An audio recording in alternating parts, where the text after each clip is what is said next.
Para seguir con el orden del día, pues me gustaría dar la bienvenida a Felipe Orgaz. Él es antropólogo por la Universidad Salesiana y también me dicen que eres historiador en ciernes por Flaxo y presidente de la iniciativa antitaurina, fundador del colectivo de Abluma y del Movimiento Animalista Nacional y de Acción Jurídica Popular. Felipe, te doy la bienvenida y nuevamente recordarte que tenemos 20 minutos. Yo te estaré anticipando pues cómo viene el tiempo. Muchísimas gracias. Bueno, buenas tardes con todos. Muchas gracias por estar aquí. Qué gusto poder compartir este espacio y qué gusto que haya gente hablando de historia obrera, ¿no? Eso me da muchísimo gusto. A mí me toca abordar un caso contrario en la historia, un momento en el que el FUT era un sujeto político que mandaba en la política. Santiago me ha pedido que aborde en la práctica todas, bueno, las primeras huelgas unitarias nacionales, que es así como se llamaban, desde 1975 hasta el momento más alto, que es el que yo afirmo fue su auge absoluto, que es el Gran Paro del Pueblo del 21 de octubre de 1982. Yo me vinculo a este tema fascinado por el Gran Paro del Pueblo. Es una cosa impresionante, es increíble. Si juntamos, como hago yo, en un mismo ciclo de conflicto, la quinta y sexta huelga nacionales, tienes más de un mes de estallido social, ¿no? Una cosa fascinante y que yo lamenté mucho no haber encontrado en la historiografía porque todo quedó opacado a partir de los 90 por el movimiento indígena, que no hizo paro, sino que se tumbaba presidentes. Entonces es lógico que una huelga que tuvo la oportunidad de tumbar a un presidente, pero bueno, decidieron nuestros sindicalistas no tumbarlo, ¿no? Entonces, empiezo este ciclo con la huelga, que bueno, los historiadores militantes no la consideran nunca, o bueno, la consideran muy poco, la del 28 y 29 de julio de 1972, en el gobierno de José María Velasco Ibarra, y que a mi juicio y el de otros es un hito en la caída, en el fin de los gobiernos de Velasco Ibarra, ¿no? Les da a los militares el mensaje claro de que ese ciclo político había terminado y que ellos podían pasar a tomar el poder. Después la primera huelga, esta sí ya aceptada como primera huelga nacional, el 13 de noviembre de 1975, en la dictadura nacional revolucionaria de Guillermo Rodríguez Lara, que fue un claro respaldo al gobierno de Rodríguez Lara, clarísimo. Ya nos adentramos, solo quiero hacer un esquema de cuáles son las huelgas y ya entramos enseguida a cuáles. El 18 de mayo de 1977, que me parece un acto de valentía impresionante del FUT contra el segundo ciclo de la dictadura, el triunvirato militar, en su peor momento represivo. Acuérdense que en el 77 le matan a don Calderón Muñoz y hay la masacre de Astra, entre tantas otras brutalidades de la dictadura. Esta gente decide salir y confronta al gobierno de estos tres triunviros crueles y despiadados, ¿no? A Jaime Roldós Aguilera, 11 días antes de morir, le hacen una huelga hermosa, increíble, gigantesca, que demoró porque desde febrero hasta mayo, hasta el 13 de mayo del 81 que se da la huelga, las bases realmente presionaban al fútbol. El 9 de diciembre de 1981 hay una huelga nacional, la cuarta, pero creo que es una huelga bastante débil que llega muy a destiempo. Después les cuento una anécdota sobre esta huelga. El 22 y 23 de septiembre que empieza este ciclo. La quinta huelga nacional, una huelga preventiva, realmente preventiva, porque se esperaban medidas económicas que acabaron siendo brutales, las medidas dramáticas de Osvaldo Hurtado Larrea.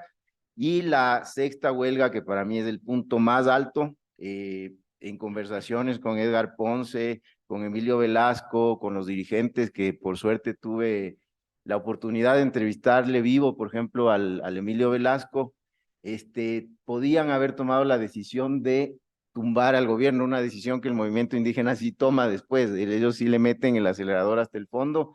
Ellos deciden cuidar la democracia, deciden que la democracia era un bien muy importante y ellos deciden salvar la democracia. Chiriboga Manuel dirá que hubo dos factores que impidieron que Osvaldo Hurtado caiga. El uno, los gringos, las botas de los gringos ahí amenazándoles, y otro, los sectores sindicales. Osvaldo Hurtado mismo lo dice varias veces, ¿no? El sector más lúcido, dice, de las organizaciones sociales ecuatorianas es el sector de los trabajadores. Yo voy a topar, porque ya Sole lo ha abordado brillantemente, digamos, en temas teóricos, voy a topar solo dos categorías.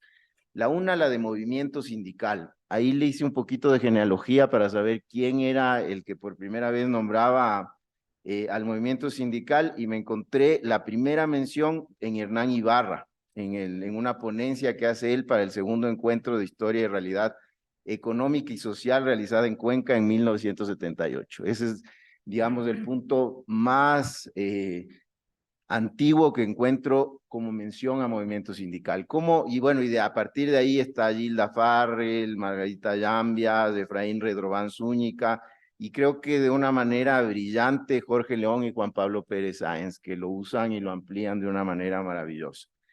Entendemos al movimiento sindical como un movimiento social, es decir, ligamos este concepto a la acción colectiva. Creo que la definición de Melucci es la mejor para acción colectiva, es decir, un movimiento que desde su capacidad racional establece objetivos. Esto no tiene nada que ver con espontaneidad ni nada por el estilo, sino un movimiento que se define a sí mismo, define sus oponentes y define estrategias, ¿no? Entonces, esa es una categoría con la que yo quisiera trabajar en este espacio. Y el otro, aquí sí es distinta mi posición con respecto al movimiento sindical. Yo más bien uso la tesis de Carmen Rosa Balbi, de una peruana que me parece a mí fantástica, que enarbola la categoría para este tipo de movimientos ubicados entre los 70 y los 80, creo que les cae perfecto en la categoría de clasismo. Ella lo define así, como un discurso ligado a la clase y una acción ligada a la institucionalización del conflicto. Es decir, tenían unos discursos incendiadísimos de clase, pero a la larga lo que buscaban, o podríamos citar a Yelin también, era institucionalizar el conflicto, volverse árbitros del conflicto. Entonces nunca, y eso lo dice tan claramente Carmen Rosa Balbi, nunca soñaron en una sociedad autogestionada, en una sociedad de los trabajadores, sino en volverse unos mediadores del conflicto eficaces, que debo decir que en los 80 tenían mucha eficacia. Yo creo que fueron perdiendo esa capacidad de generarles, como tú decías, mejores condiciones de vida a los trabajadores. Voy a permitirme leer una pequeña cita de Balbi, ¿no? Se creó así el espejismo de que el movimiento obrero en sus movilizaciones y medidas de fuerza expresaba una nueva conciencia de oposición a la patronal, era la expresión superior de una conciencia socialista. Repito, es un espejismo. A la asunción de dichas categorías ciertamente se sumaba una vaga denuncia del sistema, pero no se concretaba en una dimensión de totalidad, en tanto portadora de una concepción de sociedad alternativa, que yo creo que el movimiento indígena, en cambio, sí tenía ya una propuesta de sociedad, el Estado plurinacional, ¿no? Una meta hacia la cual la clase se mueve y en la que existe la conciencia de que tiene un rol protagónico en un nuevo proyecto social. Me parece que la definición de clasismo de Balbi es brillante. Me voy a saltar, digamos, la creación y la historia de cada una de las centrales sindicales, porque creo que no me va a dar el tiempo, pero quiero comentarles, por ejemplo, la tasa de sindicalización en este estudio brillante que hace Gilda Farrell en el 82. En alimentos, bebidas y tabaco estaban sindicalizados el 45,9% de los trabajadores. O sea, esas cifras ahora suenan a paraíso, ¿no? En la de textiles, confecciones e industrias, igualmente en 1980 estaba el 40,5% de los trabajadores afiliados. En minerales no metálicos, el 46,9%. Y así, ¿no? Tenemos, la cifra más baja es 33. El sector más bajo donde estaban afiliados era el 33%. Debo decir también que, digamos, los obreros industriales en el Ecuador aparecen a raíz de estas grandes transformaciones económicas que se hacen durante la dictadura de Guillermo Rodríguez Lara, ¿no? Esta grandísima transferencia de recursos, la creación de una industria nacional, de una burguesía industrial nacional, a su vez, crea un proletariado siempre entre comillas, porque eso habría que discutir muy bien, pero en ese sentido es importante saber que ese momento se crean las condiciones que permiten el aparecimiento, por eso solo le decía, los 70 implican el aparecimiento de estas centrales o la consolidación de estas centrales sindicales que tenían el centro en los trabajadores industriales.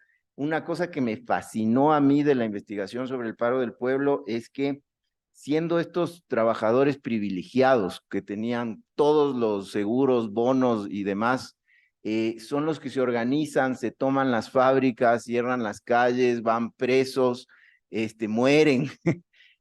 Hacen, una de las cosas que más me fascinó es la cantidad de huelgas solidarias que organizaban. Si una fábrica entraba en huelga, empezaban, dice el Vladimiro Álvarez en una entrevista que le encontré, empiezan a llegar decenas de pedidos de huelgas solidarias, porque había un tipo de tejido social increíble, ¿no? Ya vamos a entrar un poco en eso.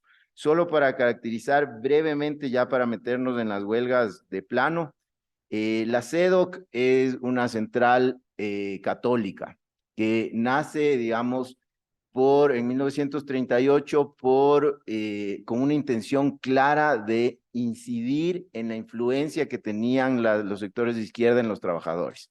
Es una cosa así voluntaria del catolicismo social para evitar el crecimiento. Acuérdense que ahí habíamos tenido el Big Crash, la Revolución Rusa, una serie de cambios en el mundo, cambios importantes en el mundo que hacía que las organizaciones de trabajadores busquen su referencia en la izquierda.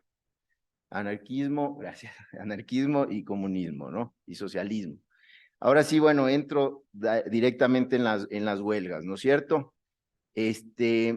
La huelga cero, como le he llamado yo, porque no le cuentan como número uno, y no le cuentan como número uno porque estaba la CEDOC católica incluida en esta primera huelga, ¿no? Entonces, mientras no haya una definición de lucha clasista, esa huelga no existe para la historia militante, pero yo creo que es un antecedente fundamental esta sui generis conjunción entre comunistas y socialistas y la CEDO católica, ¿no? Además de los trabajadores públicos, militares y demás que se asocian para enfrentarse a un momento en el que Velasco Ibarra se había vuelto loco, es decir, estaba realmente errático y atacando a sus opositores de una manera desenfrenada, ¿no? Para ponerles un ejemplo, durante los días de la huelga, él mismo, la gente del IES, se toma las instalaciones del Instituto Ecuatoriano de Seguridad y él mismo va con los militares a desalojar, manda a dinamitar y se dinamita la imprenta de la Universidad Central. Entonces, el tipo estaba desatado y, bueno, el Hernán Ibarra plantea que eh, esta sui generis alianza se da en términos de que estaban ya planificando la caída de Velasco Ibarra y había que darle un mensaje a los militares. Y bueno, en efecto, ya después viene el golpe del carnavalazo y cae Velasco Ibarra y para suerte no vuelve nunca más, ¿no?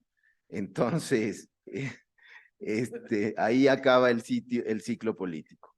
Después, la historia institucional épica cuenta como la primera huelga nacional unitaria, es en realidad un intento, un forzado intento por mantener vivo al gobierno nacionalista revolucionario de Rodríguez Lara, ¿no? Este gobierno que contó con el apoyo crítico del Partido Comunista, había sucedido el 13 de noviembre, sucede pues la huelga el 13 de noviembre de 1975, solo meses después de lo que se conoció como el golpe de la funeraria o el golpe del 32 de agosto.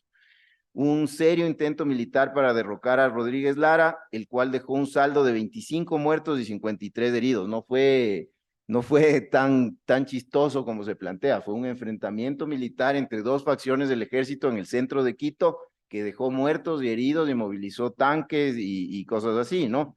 Que en la práctica le sacó al bombita de la presidencia. Esta facción derechizada completamente del ejército, respaldada por Augusto Pinochet, este señor, el González, Raúl González, Raúl González de Alvear, se refugia después del golpe en Chile y muere en Chile protegido por Pinochet. Yo creo que esa es una asociación que no se ha explorado lo suficiente. ¿Cuánta influencia tuvo Pinochet en ese intento de golpe? Que finalmente se consolida con la caída de Rodríguez Lara, ¿no? Hay una pequeña nota de color. Rodríguez Lara sale del gobierno después de casarle a la hija de él en Palacio de Carondelet. Ahí después le casa y se va, ¿no? Exactamente, el 31 de diciembre. Esta huelga que logra movilizar una gran cantidad de trabajadores para la visión de los sindicalistas es una huelga exitosa. Pero no logra su objetivo de ninguna manera. Rodríguez Lara de todas maneras cae y se viene un ciclo de represión que quiero hacer un poquito de énfasis para mostrar la segunda huelga nacional unitaria, porque creo que el FUT nuevamente son, digamos así por resumir, aquí que está el Fernando, son súper valientes y temerarios en épocas de dictadura y súper tibios en épocas de democracia, ¿no? Estábamos en la dictadura en este triunvirato, ¿no es cierto? Guillermo Acetales Urbano, ellos, ¿no es cierto? Y se suman a la movilización del FUT, la Unión Nacional de Educadores, también en un acto valentísimo, porque estaban ilegalizados en ese momento,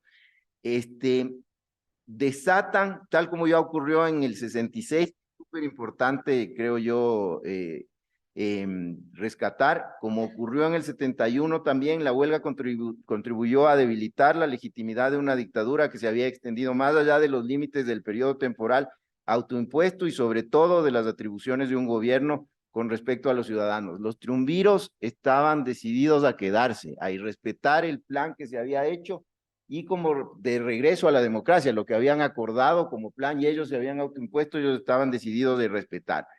Y ahí yo coincido con Patricio Casa y me separo de las visiones que tienen los propios sindicalistas sobre esto.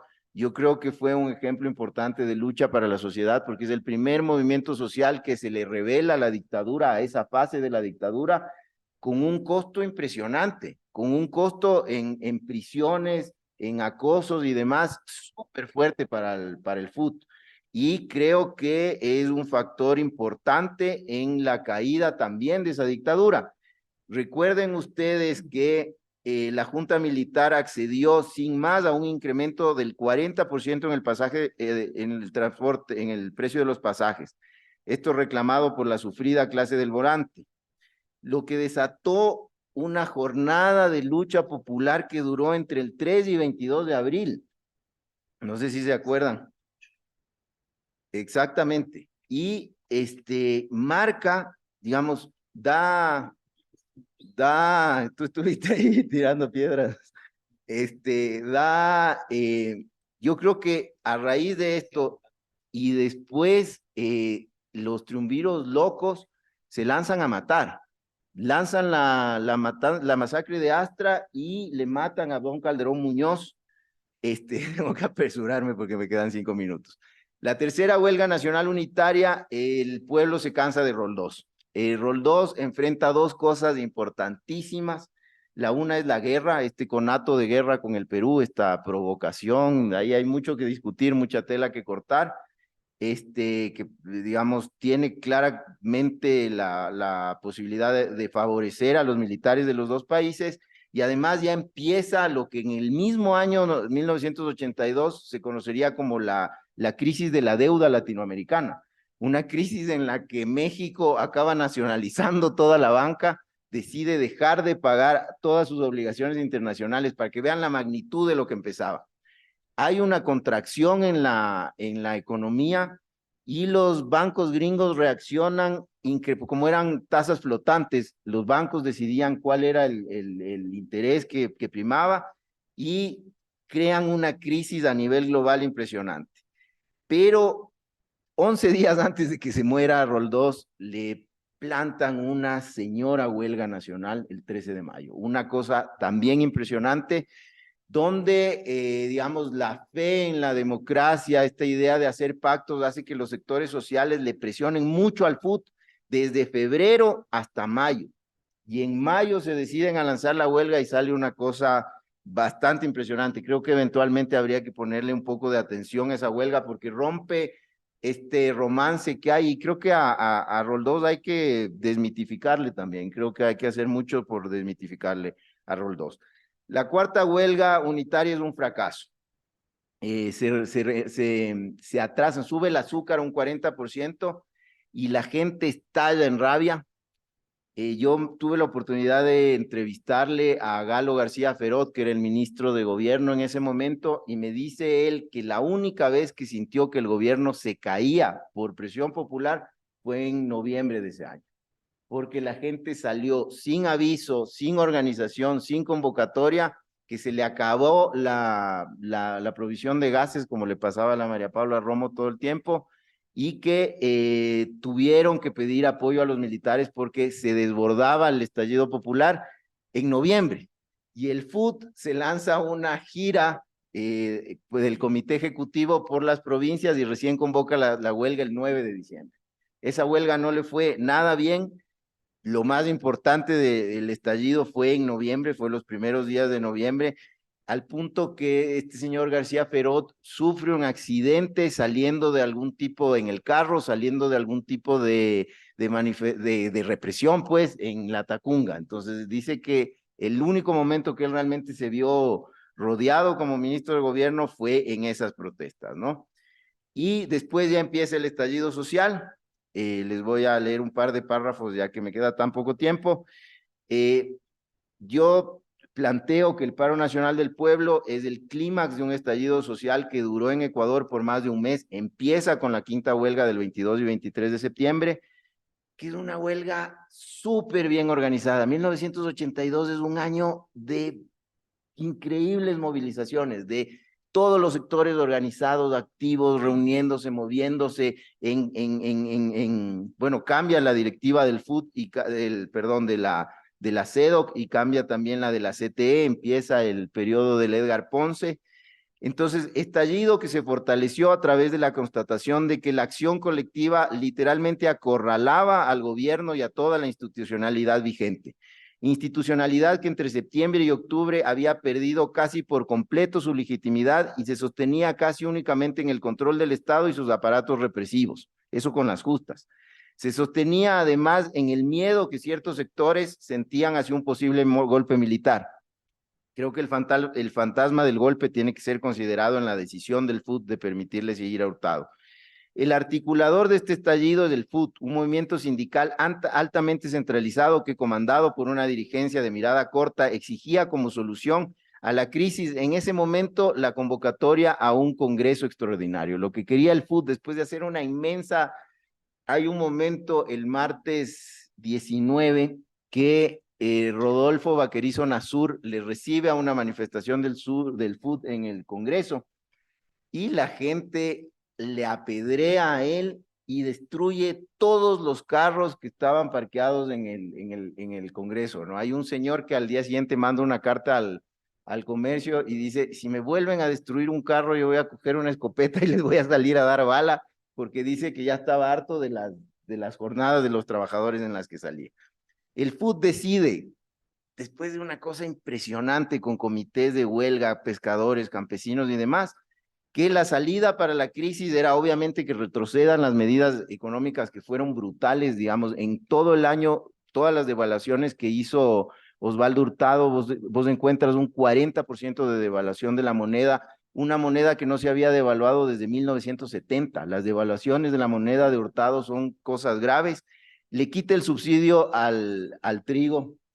Ya, dale. ¿Puedo? Dale, gracias. Sí, un segundo.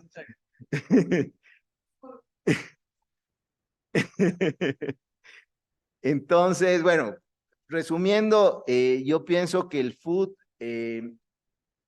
lo que dije, nunca tuvo un proyecto de sociedad alternativa, todo su discurso casista era simplemente una forma de presentarse bien ante el Partido Comunista de la Unión Soviética, ante los trabajadores y demás, y lo que buscaban es la implementación de un estado de bienestar. El día 21, el paro se muere. Para el 23 nadie sabía qué hacer y deciden ya retirar el paro. Eso fue lo que durante mi investigación a mí más me desconcertó. ¿Por qué teniendo ese nivel de movilización se retiran? Desaparecen, empiezan a discutir, ahí el Partido Comunista tiene un papel medio, no, bastante feo, y a la larga se ven, digamos, claramente las limitaciones de ellos. Después de eso lo que tenemos es una larga debacle, una larga caída.